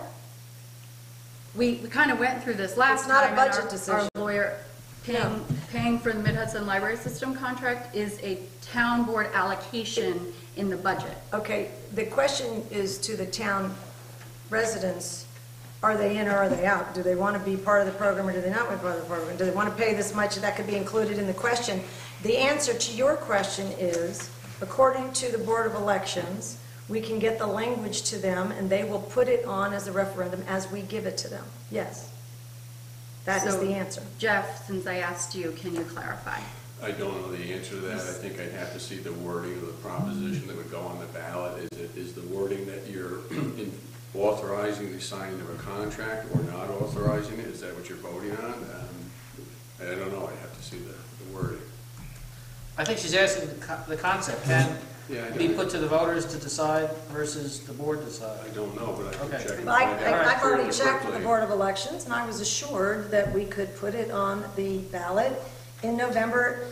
I mean, it would be nice to get it done, and we were all willing to go that far, but if you want to push this thing out, the Board of Elections has assured us that we can write it up. The board will pass the resolution as far as what language we want on there, and we can submit it, and they will put it on the ballots for us. Can you please clarify where I said I want to push this out? I actually just pushed for us to have some more I discussion. know, but you keep on picking the at contract. certain aspects and are delaying it, and we were ready to go, so do you... Do you want to vote on your amended pieces of the contract now? We can go ahead. I don't know, if you want to. I do, I want to vote. Okay, make a motion. All right, I'll make a motion to accept the contract with several changes, which the wording would be done by our attorney, but basically, essentially, a flat rate for 3 years with the 76,000, whatever. 407. Can I make a suggestion here? That, because I think there is a little discrepancy, but there is some unity here as well, that we vote on each change individually rather than a package. Then how are we going to sign the contract if we go all... Well, we're not. the changes that get the most votes are the ones that move forward. to get All right. written into the amended You contract. didn't finish your motion, so Okay, start all with right. a new motion. All right, I'll make a new motion that we sign a contract with a flat rate for the next 3 years, and that rate would be $76,407. Is there a second? I second that. All in favor? Aye. Aye. Nay. All opposed? I'll vote nay on that. I mean, I'd Okay. rather That's, see yeah, it that's go. why I wanted to do Yeah. it this way. I'd rather see it go with Okay. a rate Let's get- increase related to the tax cap. Okay, motion carried it's going to be $76,407 with no increase for 3 years. Now, I'll make a motion that we include in that contract that we have some accountability for the number of residents using the library system on an annual basis. Okay. Second? I'll second. All in favor? Aye. Aye. Any opposed? Motion carries. And I believe that was it. So can I just also add that I would like to see this sent to Mid-Hudson by the 31st of the month with the amended so that they can put it on their agenda for their next meeting so they can review. I don't think that's a big deal. I mean, I just want to make sure there's it's no not something that would get delay. voted on, but we'll turn around. I just want to and get make it. sure for timing, we've had it since May 14th. Okay, so I we just have want it to now make in sure. agreement that we have a contract, $76,407, a flat rate for 3 years, and that we have them determine annually the number of Cardholders. residents or cardholders That we're paying using for. the libraries. That Yeah. was it? Okay. Got it? Great, okay, now the next item on the old business is the Circle at Clove Road and Brusville Road, Route 9 and Route 21. Just want to give everybody an update on that one, that we are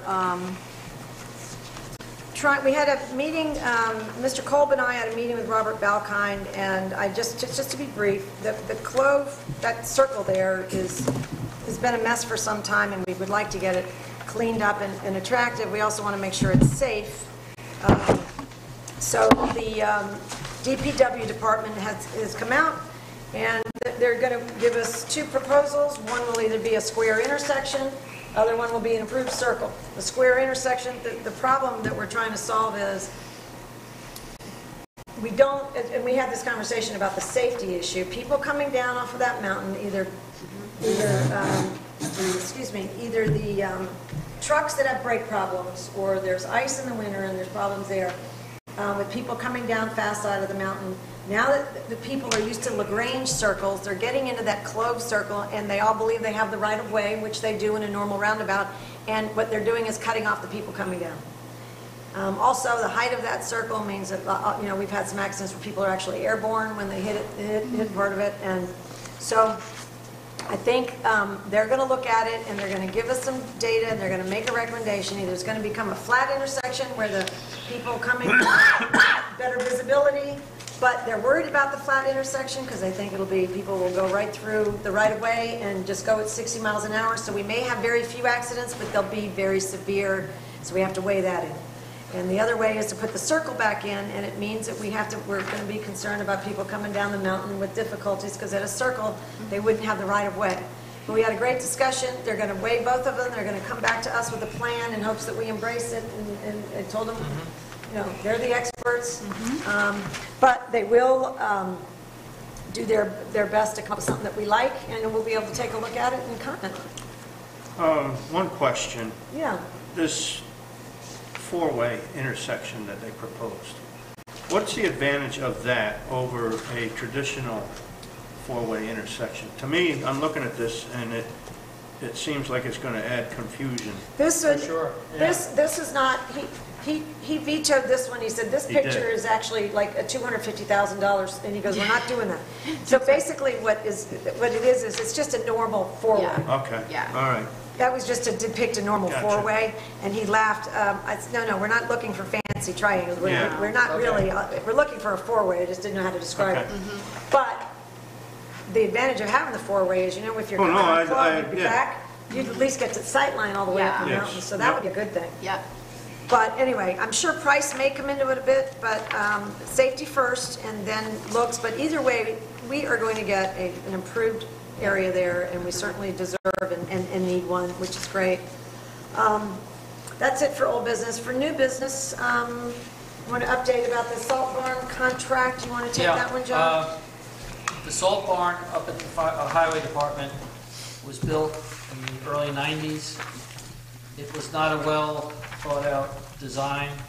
First of all, there's no concrete floor, there's no concrete knee walls, and it's not big enough for a truck to get in to unload. So when we get a salt delivery, a big 10-wheeler will dump salt in front of it, and they'll bring the loader and push it into the salt shed.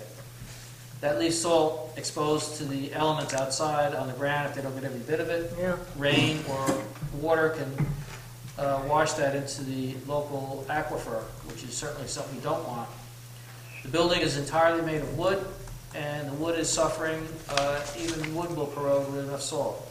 So there's places where the salt has eaten away part of the wood sides and allowing salt to escape. The siding is texture 111. It's exceeded its lifespan. It's been patched a few times.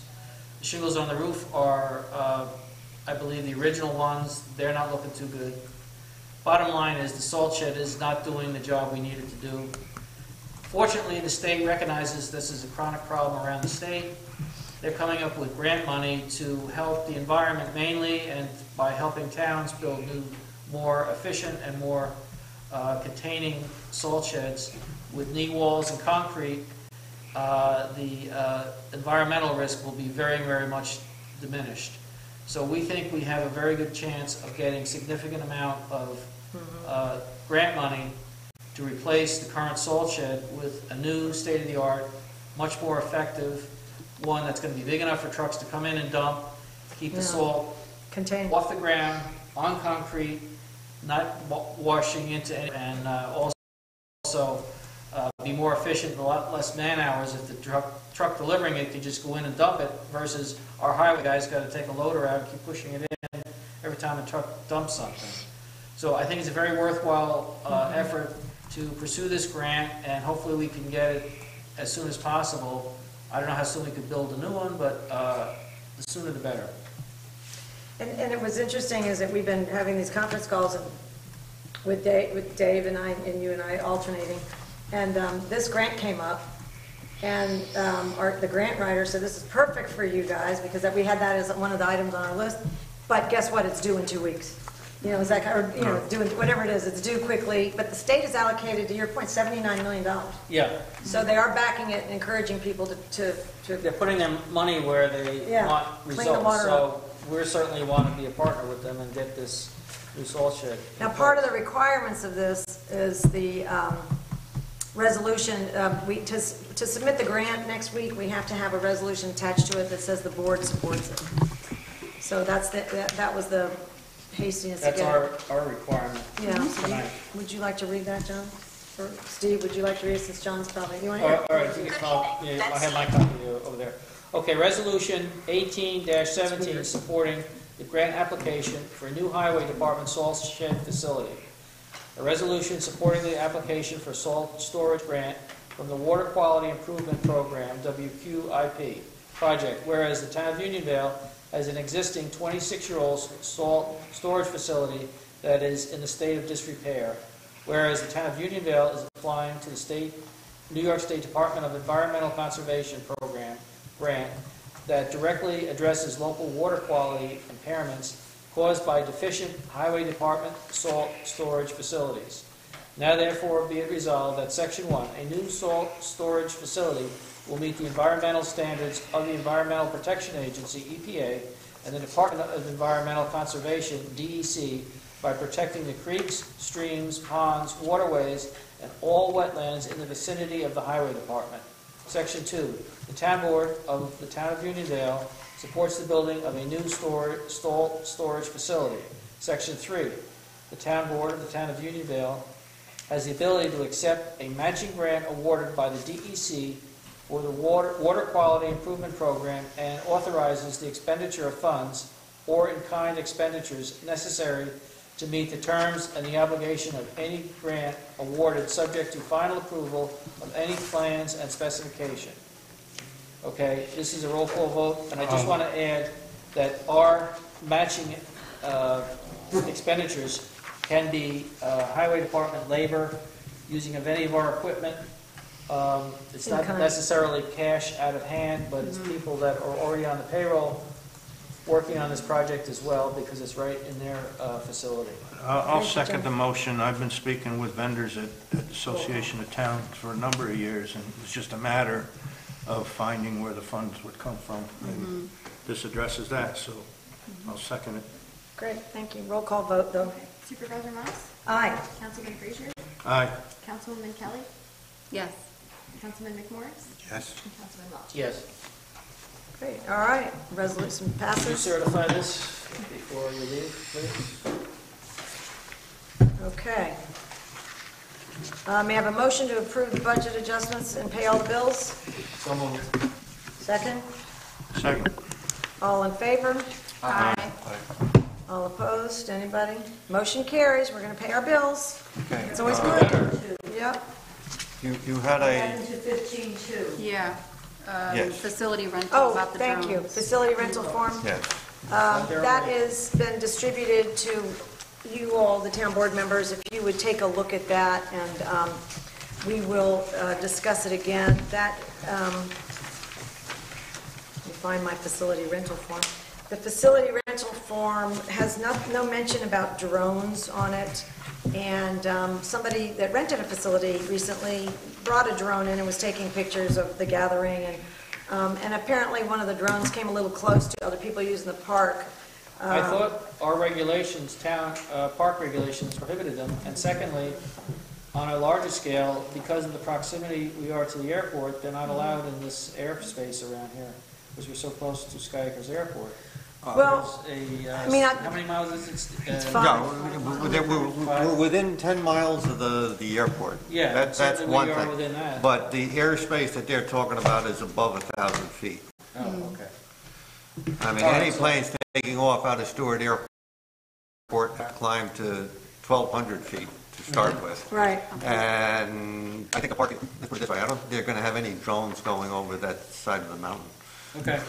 But I think But I in the think it minutes. should be something Yeah. specifically that if you're going to, let's say it's a wedding or a big party, and you want to use a drone to take pictures, that should be on the rental facility, and it's got to get, you've got to convince Jessica that, yeah, whoever's doing it is going to be able to. There is actually certification now for operators of drones, and I'll have to look into that. And I think that would be something that we should require, that any operator, that any drones be approved on an individual basis for each event, and that the operator be certified with this certification that's right. Yeah. That would be. I mean, you have a lot of. That's really important, yeah. because that probably wouldn't, the problem that happened last, or a couple weeks ago, probably Right. wouldn't have. And I think with the there is nothing in writing at the recreation department at this point. So what they're asking for is for us to give them guidance as for what they could put on the rental form, so people are informed as to what our rules are. Right. So if we could, that's terrific, if we could find out about the certification, because that might make all the I difference. know a couple of people that do it for a living, and they explained it Right. somewhat to me, but I'll get more detail on it. That would be great, thank you. And a lot of wedding photography, especially wedding photography now, that's part of the package. Oh, it is? Yeah. Oh, wow. It's part of the package. It's also promotion another- for our events, and we should have some kind of method It's of another way of raising the allowing price. them, but we should regulate them at the With same it being time. regulated for the Right. safety of everybody else. Exactly. Great, okay, terrific, thank you very much, great idea. Okay, So just one more thing I wanted to bring up before we move to the public comments. I'm not sure, inadvertently, it must have been left off, but at the last work session, I asked that at this meeting, we would review the credit card use policy, and I had some motions to make some changes to that. We had reviewed it at the last meeting. I had written down we'd be talking about it at this meeting, because I asked. it's not that on it the be- agenda. Right. I'm not sure why you inadvertently had left it off. I did ask. I didn't in the- inadvertently, I just left it on. It's one of those things where you'd have to have a majority of the board members get it on the agenda. It's something we just voted on in March. It's one of those things that since we just voted on it in March, it's too soon to bring it up again until next March. And that's why. I mean, what we said when we voted on it in March is that the board would take it under review every year, which I think is great. But we have to have that year under our belt so that we can assess whether it's something's working or not. Then And that's what we agreed to in March, and that's why will be on the agenda next March. When Or maybe I January, February. brought it up for discussion at the last meeting, why was your answer at that point, we will not discuss this again until next March? Instead, did some Rita, it's not on the issues. agenda. Okay, We're not so gonna can I discuss ask it. for a board vote for the August meeting that it be placed on the agenda? And if a majority of the town board believes that it should be brought up again, and we can talk about it again at the work session, we can talk again why I feel those changes Why need don't to you be made. make a motion? So I would like to make a motion for the August 16th meeting, if we can, and possibly at the work session on August 2nd, we can again bring up the credit card use policy and procedures and the financial control policy and processes to be discussed at the work session on August 2nd, whether changes need to be made, and that then, if after that session, then that a vote would go forth on August 16th. Is there a second? There's no second, motion dies. Okay, public comments on town issues? No public comments on town issues? Next agenda meeting will be on August 16th. We have a work session on August 2nd. May I have a motion to adjourn? Well, she wants to make a want us to talk? comment on town issues. Please come on up. Briefly. That's okay. You have 3 minutes. Regular user of the park and pool, and I have noticed that the restrooms have not been updated, painted, anything in years. And with all the campers that are using the park every day, I think they need to be cleaned more than once a day, because if you go into that park in the late afternoon, they're disgusting. Okay. Thank you for that. Good idea. In their defense, and we're going to bring this to their attention, we'll get them cleaned more than once a day. Thank you very much. But I know that the volume down there has just been incredible with